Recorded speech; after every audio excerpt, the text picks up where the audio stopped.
So, hi, Namaste everyone. Welcome to Hindi University. Really excited to have all of you this Sunday. As you know, my name is Ashutosh. We meet each Sunday 8 a.m. US Pacific time, which is time on the west coast of the US, and we learn about the Hindi language. For those of you who are completely new to Hindi University, you can learn more about us by going to our YouTube channel, youtube.com/Hindi University, where you'll find several Hindi related videos. If you want to join the live interactive classes that we have each Sunday, or even if you want to join the practice session that we have on a pretty regular basis, you can find all the details on this page, which is tiny.cc/Hindi University. Okay, and if you missed any of the previous classes, you can find all of them structured pretty well here. Okay, as you know, we've been covering two books this year. First one is Pingu Learns Hindi, and the second book that we are covering is Advanced Hindi Grammar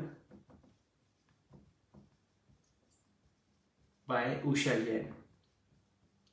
You can get the link and the information about these books on this page as well, tiny.cc/Hindi University. In case if you missed any of the previous classes, as I said, on either of these topics, you can find all of them structured on the YouTube channel as well. Okay. So today we'll be starting with a new topic for both of them. So typically the structure is the first half an hour we do the beginners, and the second half an hour we do the advanced one. But today I'm going to switch it a little bit. We'll cover the advanced Hindi grammar topics first, and then we will do the easy part, which is the basic one, the Hindi, Pingu Learns Hindi. So in the first 30 minutes, we will cover, we'll start with chapter 6 of Advanced Hindi Grammar, Usha Jain, where we will learn about, preposition, which is also known as like the postpositions in Hindi. Okay, so we'll be covering that. Even though we have covered this topic earlier, Usha Jain, she approaches it in a pretty interesting way, so I'm excited to talk about that. So I'm going to quickly mute everyone so there's no okay. So today first half an hour we'll be spending on the Hindi postpositions, and in the second half an hour we'll be learning about the Hindi verbs. Okay, hopefully all of you can hear me okay, and you have no questions on that one. Okay, so with that being said, let's start with the Hindi postposition.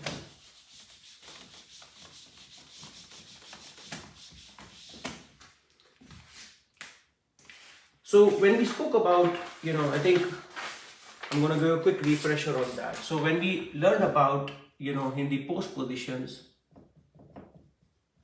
we covered some of the basics ones such as main, right?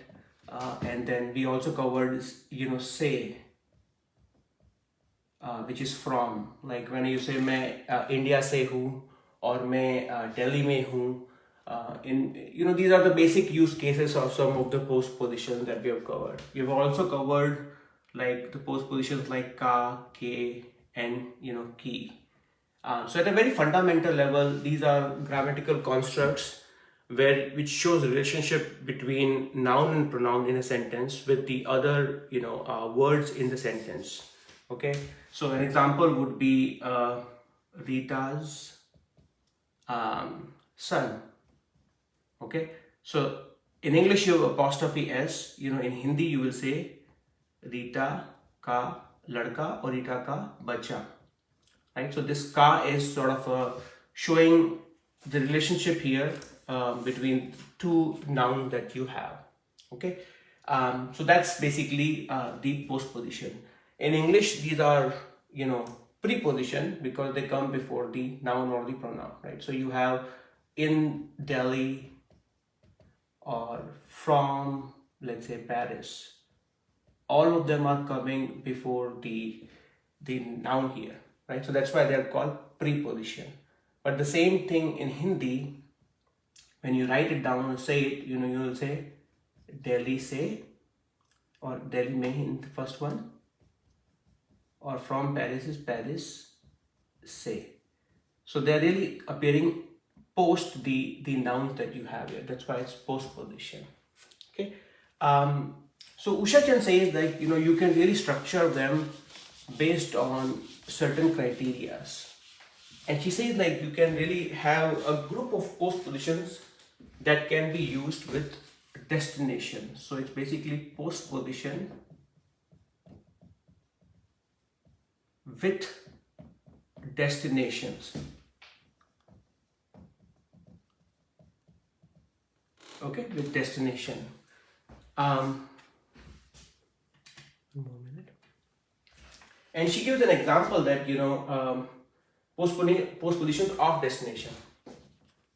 And she gives an example such as like they are used. There are grammatical postpositions that are used to express. They're used to express movement towards the physical destination. Movement towards a physical destination or a person. Okay, I'll give some examples as well, but I want you to write down the definition of it. So they're used to express movement towards a physical destination or a person. So imagine if I'm moving towards a particular thing. It could be a hospital, it could be a library or a museum. If I'm going in that particular destination, or if I'm going to meet a person, let's say I'm going to see a doctor or a librarian or a teacher or my friends, there is some movement involved from subject or the in the sentence that we are talking about. Okay, in all of those you can also you can use certain postpositions. Okay, so and she says like there are certain postpositions that can be used in those scenarios, and she gives an example that so list of those postpositions are co. We'll look at each of the cases throughout the class, but I'm gonna write down the list first. Then you have के पास, को के पास, and then you have में. Okay, you have में, and then you have तक. Now, if you joined any of the previous classes where we spoke about postpositions, you would have learned that co typically we use to describe two, right? When something, let's say if I like something, I'll say मैं plus को, like मुझको, let's say apple पसंद है. Okay, you are using को there. Okay, let's say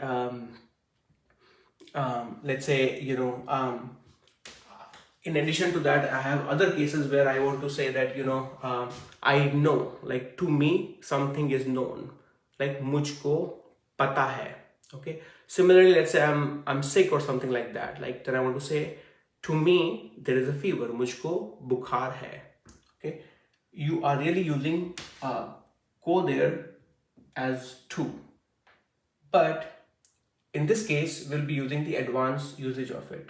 Okay, similarly के पास, like if you possess something, okay, you use के पास. Simple use of postposition. मेरे पास pen है. Okay, मेरे पास laptop है. Okay, there we used के पास. Okay, so simple usage for को is to refer to, and के पास is when you want to show some possession. Similarly, as we learned, में is in. Okay, school में, theater में, library में, we are using in. And tak, if you remember, when we're talking about like time, we'll say 4 बजे तक, 4 o'clock, till 4 o'clock. Okay, 4 बजे तक or 5 बजे तक. So those were sort of the basic scenarios. Now all of them, we will see the advanced usage of these 4 postpositions. Okay, and I'm going to cover one at a time, but again they will be used to express movement towards a physical destination or a person. Okay, any questions so far on the definition? I think Once we look at examples, it'll be much clearer. But let's see if you guys have some initial questions on, the basic. If you have the questions on the basic use of it, I'm happy to spend some more time on these 4 postpositions. All right, let's get going. Okay. So we'll do case 1. Okay, case 1 is when you want to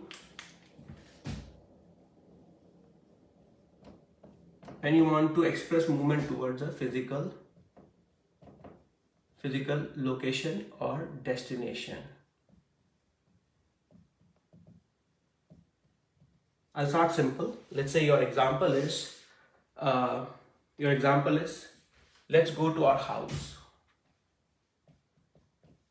Let's go to our house.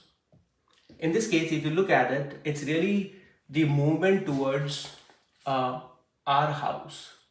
Okay, how will we say that in Hindi? So let's break it down first. How will we say our house in Hindi? You can use the Zoom chat to share that. How will we say our house in Hindi? Taraji, what do you think? Hamara ghar. Very good, right? So you have hamara ghar. Okay, hamara ghar. I'm gonna erase this part. Okay. What is the verb here, Taraji? Jana. Okay. Or chalna. That is chalna. Right. In this case, you are really moving towards it. So I'm gonna use it either ways, but I'm gonna pick chalna here. Okay. So and the post position when you are moving towards, as I said, a physical location or a destination. Okay. You use a ko here. Okay, so your sentence would be, Taraji, you want to give it a try? What do you think it will be? Hamara ghar ko. It's I don't know. Take a guess. Jan. Some form of chalna, right? That's what you will say, right? Some form of chalna. Okay. Let's try to say it in present indefinite tense. And then it'll make more sense. So at least we agree on the structure that you have hamara ghar, which is our house. Ko, because we just learned about it, that when there's a movement towards a physical location, you will use ko. Okay. And then because you are telling it to a group of people, like, you're using hum basically. You're without saying hum, you are saying hamare ghar, and then hamara ghar, then ko, and some form of chalna. Okay. So say it again. One more time. Say it again. Together, everything. हमारे ghar chate hain. Okay. Awesome. So because of I'm trying with the ko, yeah, that's right. So because of ko, what will happen? Hamara becomes hamare, the oblique case of it, right? This part, I hope everyone agree with that. Gar, the oblique case is still the same. So hamare gar ko, and then because it's you're saying it to the group of people, chalte hain. Hamare gar, and now the interesting part. Usha Jain also says that because this is implied, it's implied, so you don't even have to mention ko. So all you will end up saying is hamare gar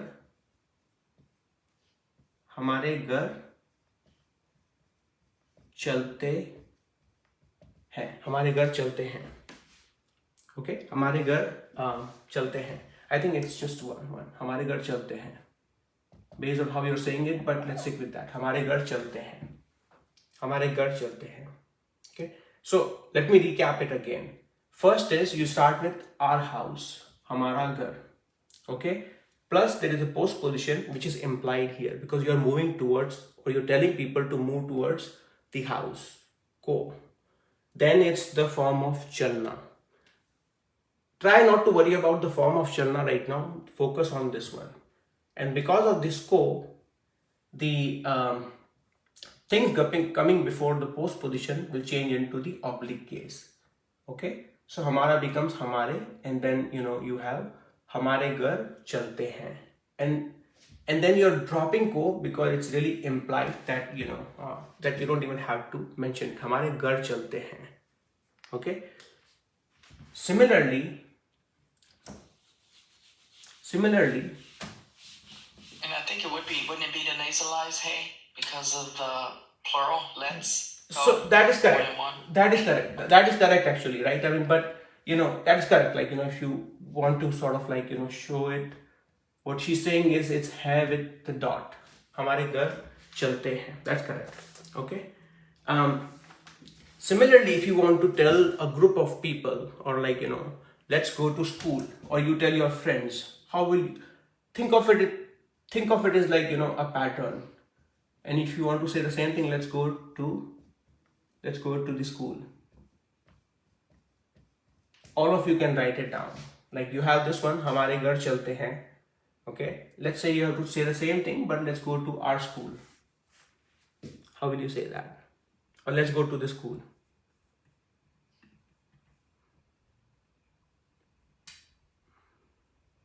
Okay, I think there are some additional responses on the previous one, which is hamare ghar chalein or hamare ghar chaliye. I think all of them are correct. Okay, so I would not worry too much about the ending. It's really, if you are using it as an imperative, you can change the ending accordingly. Okay, hamare ghar chaliye or hamare ghar chaliyega. Okay, or hamare ghar chalo. So to me, that part is important, but like the more important part for this is that there is a ko in there, which is not even present in the sentence. But feel free to modify the ending. Okay, you can even say hamare ghar chalna. Okay, or even to the extent you can change the verb also. Okay, so let's say, how will you say this one? Let's go to the school. Okay, anyone else? Let's say Susan ji, how will you say that?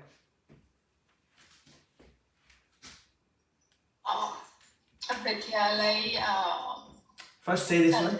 First say to school. विद्यालय. Okay, you can say vidyalaya. और पाठशाला. Okay, vidyalaya, you can say pathshala. Okay, and then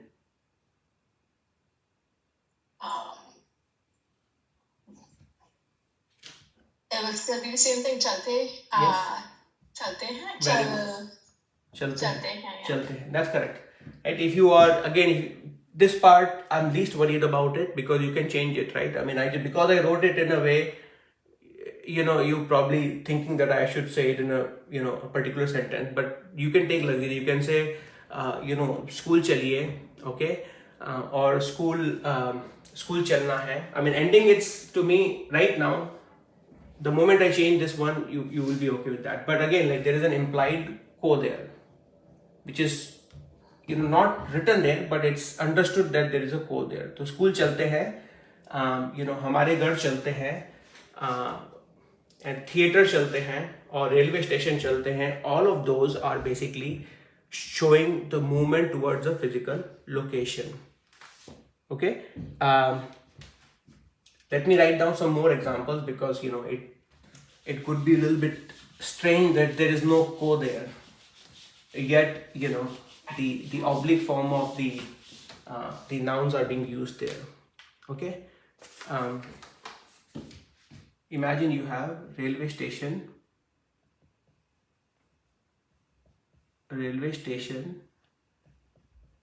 I don't say that, but railway station jaunga.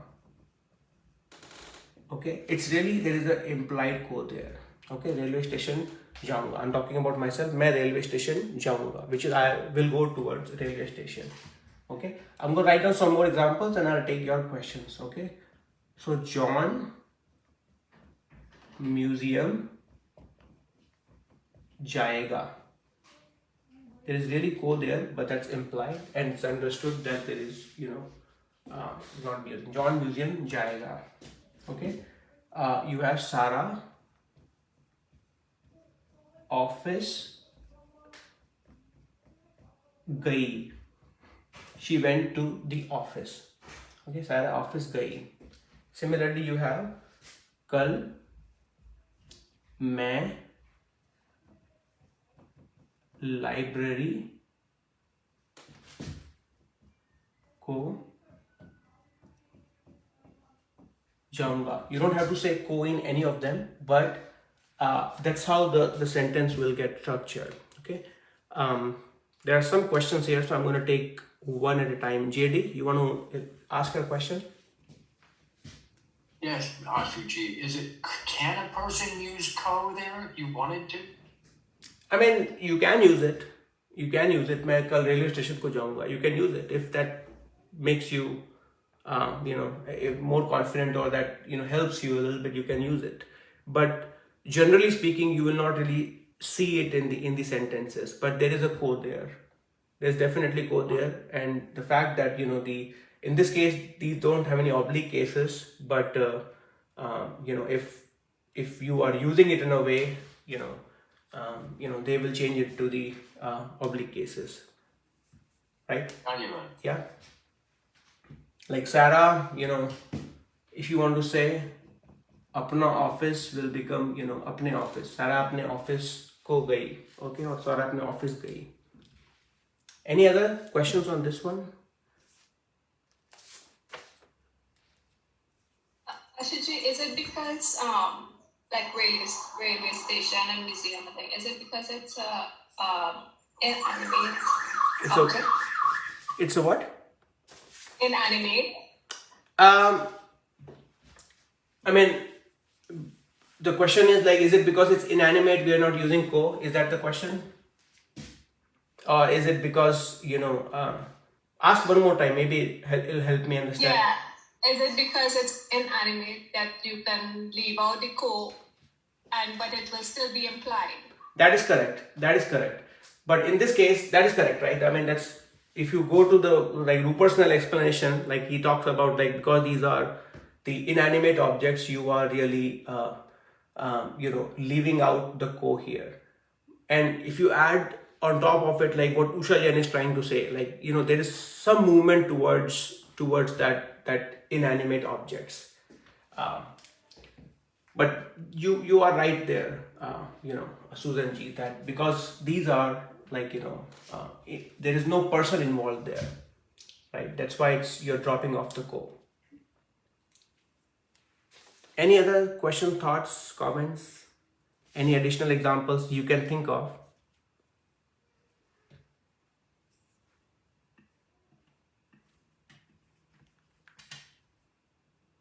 Anyone? Okay, so we'll take some exercises here, okay, just to kind of make sure that it is clear to everyone. Okay.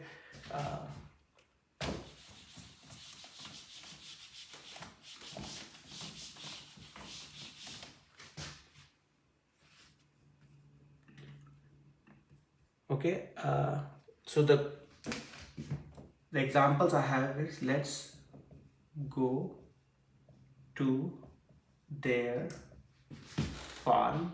I want all of you to try it out. Let's go to their farm. And then you have I will go to her. I'm going to change it to some different destination. I'm going to her, let's say, office. Let's start with these two, just to make sure that everybody's together. I want all of you to try it out. Simple examples. Let's go to their farm. I will go to her office. Okay.